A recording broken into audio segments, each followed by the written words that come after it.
আসসালামু আলাইকুম। সবাইকে স্বাগত জানাচ্ছি বিডি দর্পণের নিয়মিত আয়োজন আজকের দুনিয়ায়। আপনাদের সঙ্গে আছি আমি তাসনিম হোসাইন।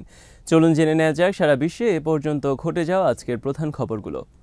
পশ্চিম তীরের জেনিন শহরে চলমান ইসরায়েলি আগ্রাসনের মুখে ক্রমশই প্রতিরোধ জোরদার করছে যোদ্ধারা।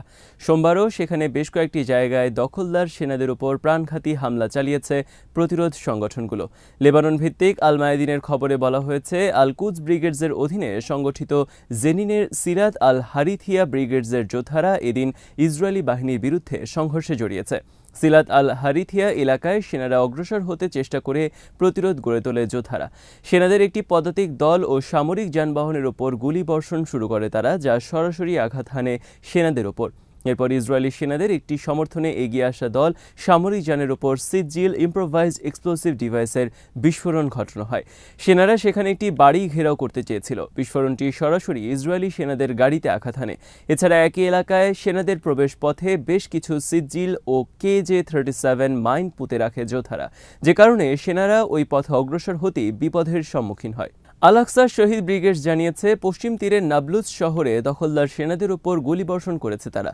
সংগঠনটি আরও জানিয়েছে, ফারাহ ক্যাম্পের মাঝখানে দখলদার সেনাদের একটি পদাতিক দলের উপর অ্যাম্বুশ হামলা চালিয়েছে তাদের যোদ্ধারা। তারা সেনাদের লক্ষ্য করে উচ্চমাত্রার একটি বিস্ফোরণ ঘটায়, একই সাথে তাদের উপর গুলিবর্ষণ করে। 3 সপ্তাহ ধরে পশ্চিম তীরের বিভিন্ন শহর ও গ্রামে নৃশংসতা চালাচ্ছে ইসরায়েলি যোদ্ধারা।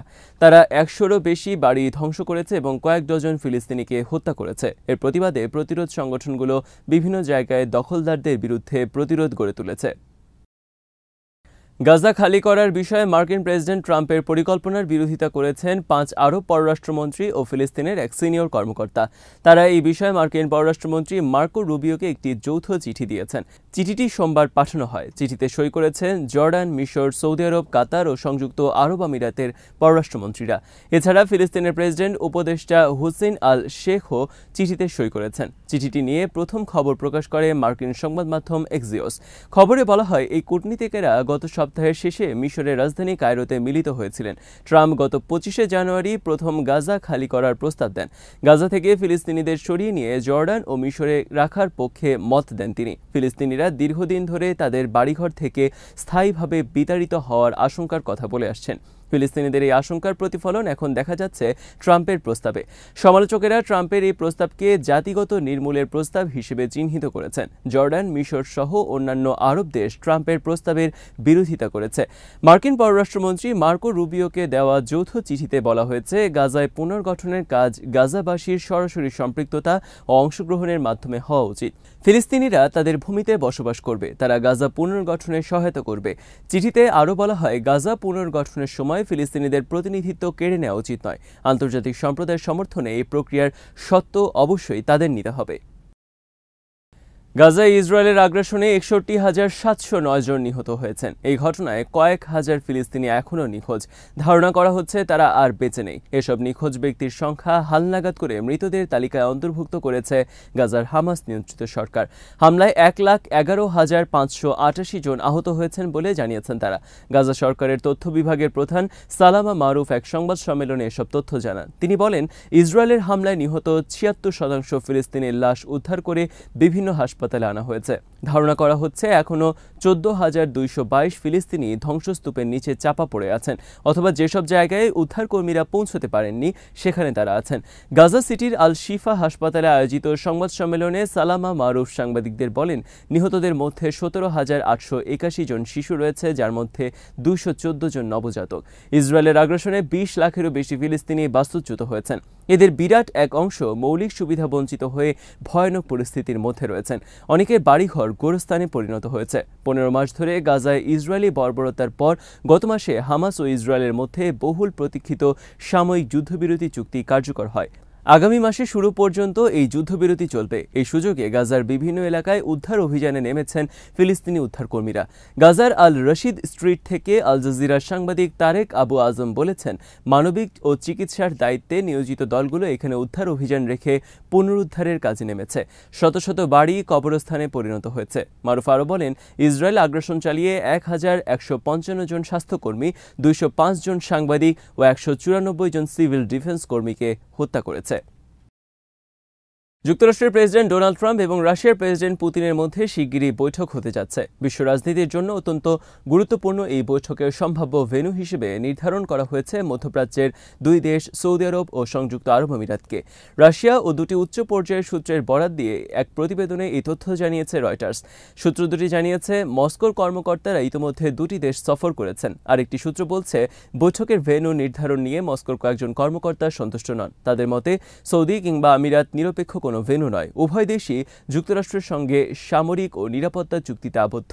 সম্ভাব্য এই বৈঠকের ব্যাপারে তথ্য জানতে সৌদি এবং আমিরাতের কর্মকর্তাদের সঙ্গেও যোগাযোগ করেছিল রয়টার্স, তবে কোনো দেশের কর্মকর্তা এই ব্যাপারে মুখ খুলতে রাজি হননি।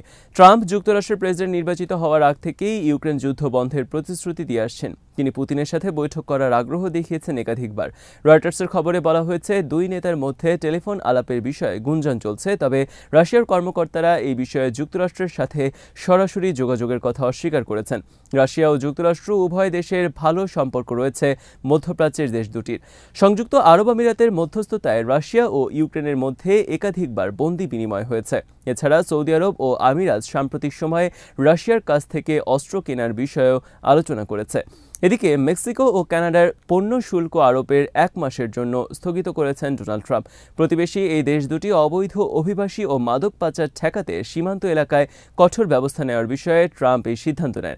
একই দিন নথিবিহীন ভারতীয় অভিবাসীদের ফেরত পাঠানো শুরু করেছে ওয়াশিংটন। মার্কিন সেনাবাহিনীর একটি C-17 উড়োজাহাজ বেশ কয়েকজন ভারতীয়কে নিয়ে রওনা দিয়েছে যুক্তরাষ্ট্র থেকে। কর্মকর্তারা প্রাথমিকভাবে 18,000 ভারতীয় নথিবিহীন অভিবাসীকে ফেরত পাঠানোর সিদ্ধান্ত নিয়েছেন। তাদেরই প্রথম ব্যাচটিকে তোলা হয়েছে বিমানে। আফগানিস্তানে নারীদের পড়াশোনায় তালেবান সরকারের আরোপ করা নিষেধাজ্ঞার সমালোচনা করে দেশ ছাড়তে বাধ্য হয়েছেন উপপররাষ্ট্রমন্ত্রী আব্বাস স্টানিকজাই। আফগানিস্তান ত্যাগ করে তিনি সংযুক্ত আরব আমিরাতের দুবাই শহরে আশ্রয় নিয়েছেন। 20 জানুয়ারি আফগানিস্তান পাকিস্তান সীমান্তবর্তী খোস্ত প্রদেশে একটি গ্র্যাজুয়েশন অনুষ্ঠানে কথা বলছিলেন এই মন্ত্রী। বক্তৃতায় তিনি কন্যা শিশুদের মাধ্যমিক এবং বিদ্যালয় পড়াশোনা, সেই সাথে নারীদের উচ্চশিক্ষায় তালেবান সরকারের দেয়া নিষেধাজ্ঞার সমালোচনা করেন। বক্তৃতায় আব্বাস স্টানিকজাই বলেছিলেন, এটার জন্য কোনো অজুহাত দেওয়া যায় না, বর্তমানেও না এবং ভবিষ্যতেও না। আমরা 2 কোটি মানুষের প্রতি অন্যায় করছে। তিনি আরও বলেছিলেন, হজরত মোহাম্মদ সাল্লাল্লাহু আলাইহি ওয়াসাল্লামের জামানায় নারী পুরুষ উভয়ের জন্য জ্ঞানের দরজা খোলা ছিল।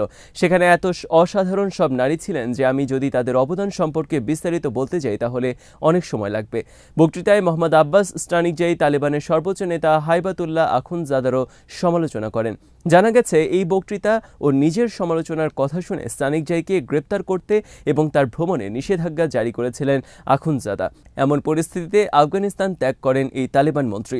স্থানীয় একটি সংবাদ মাধ্যমকে দুবাইয়ের উদ্দেশ্যে আফগানিস্তান ছাড়ার কথা নিশ্চিত করেছেন স্টানিকজাই, তবে শারীরিক সমস্যার কারণেই তিনি দেশ ছেড়েছেন বলে দাবি করছেন।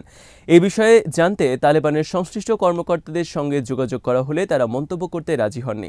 আফগানিস্তান 2021 সালে দ্বিতীয়বারের মতো ক্ষমতা গ্রহণ করে তালেবান। এরপর থেকে নারীদের শিক্ষা, চাকরি, চলাফেরা এবং জনপরিসরে বের হওয়ার ক্ষেত্রে কঠোর নিষেধাজ্ঞা আরোপ করা হয়। ভারতের কেরালার কোচিতে গত 15 জানুয়ারি 26 তলা থেকে লাফিয়ে আত্মহত্যা করে মিহির আহমেদ নামে 15 বছর বয়সী এক ছাত্র। তার মা জানিয়েছে, স্কুলে বুলিংয়ের শিকার হয়ে আত্মহত্যার পথ বেছে নেয় মিহির। মিহিরের মৃত্যুর ঘটনায় আত্মহত্যার মামলা করেছে পুলিশ, কিন্তু তার মা রাজ্যের মুখ্যমন্ত্রী পিনারাই বিজয়ন ও কেরালার পুলিশ প্রধানের কাছে তাৎক্ষণিক ও নিরপেক্ষ তদন্ত করে মৃত্যুর প্রকৃত কারণ খুঁজে বের করার আহ্বান জানিয়ে চিঠি দিয়েছেন। মিহির আহমেদের মা ইনস্টাগ্রাম পোস্টে লিখেছেন, ওর মৃত্যুর পর আমি এবং আমার স্বামী তথ্য জোগাড় করা শুরু করি কেন মিহির এই পথ বেছে নিল। সে র্যাগিং, বুলিংয়ের শিকার হয়েছিল। এছাড়া অন্য ছাত্রদের একটি গ্যাং তাকে স্কুলে এবং স্কুল বাসে শারীরিকভাবে লাঞ্ছিত করেছে। তিনি আরও লিখেছেন, যেসব তথ্য আমরা সংগ্রহ করেছি এতে ভয়ানক চিত্র খুঁজে পেয়েছে।